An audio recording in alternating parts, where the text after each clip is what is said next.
So magandang araw kabola, sa video na ito pag-uusapan po natin ang mga pangyayari po kabola around the PBA, and of course pag-uusapan natin isa na naman pong bagong unrestricted free agent, big man po ito kabola. Malamang yan po ang gusto nyo makuha ng favorite team po ninyo. Sino ba ito? Dating Nebra ni Nebra.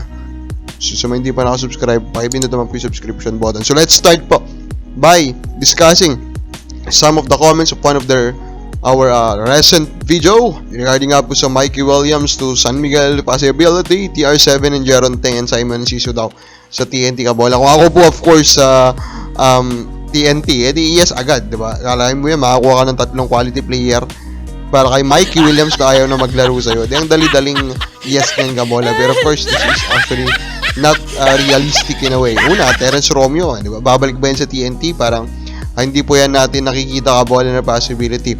Jeron Teng and Simon Enciso, pwede. Wait, actually, Simon Enciso, galing din siya ng TNT kabola, di ba? And there's a good chance na may bad experience din siya doon, di ba? Kasi trained din po siya ng TNT. So, I think the likelihood of this happening is low. I mean, you cannot even really consider it actually kabola. Unless, of course, bumalik si Mikey Williams, di ba?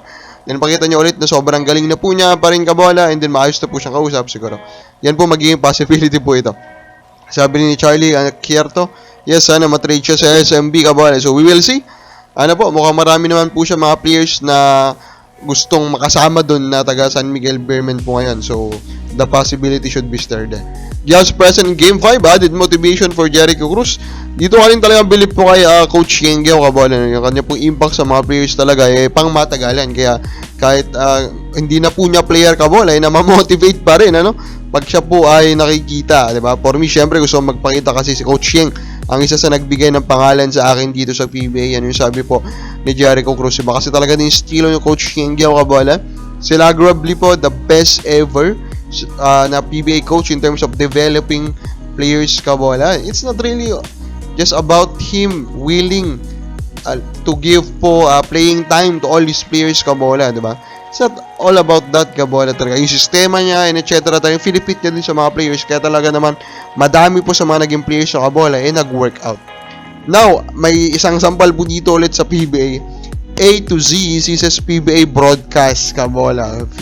Sa mga nanonood po sa Free TV, baka napansin nyo po na wala na pong PBA doon kabola. Which is of course very, very, very, very, very, very big negative for the PBA kabola, diba? Finals, ongoing yung finals. Then suddenly, sasabihin wala ng PBA kabola. Finals po yun Finals po yun kabola. We are in the pinnacle of broadcast. Pero mas pinili nilang wag nang ituloy. Diba parang kalokohan, kung ako pong titingin kabola, kalokohan yun, diba?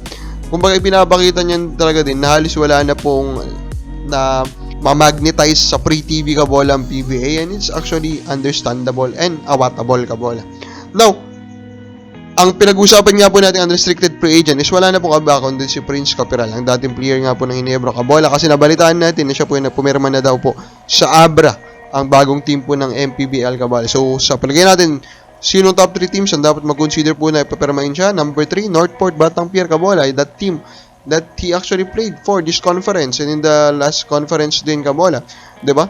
So sa palagay ko kasi Northport, if you look at the rotation, it's very shallow. Papunta pa tayo ng Philippine Cup, diba? Isang injury lang kina Calma Flores at Adamus kabola.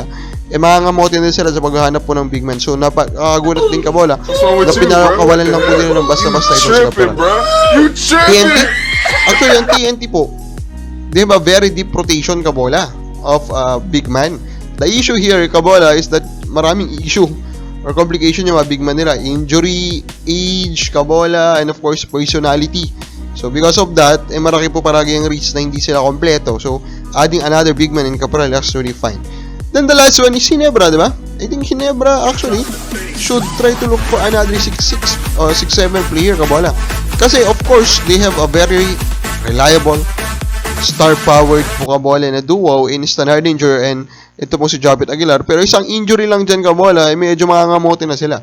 So getting another big man should be considered by Coach Tim. Kung kababalo sa palagay mo, dapat ba siyang kunin ng Ginebra? Comment na po sa baba.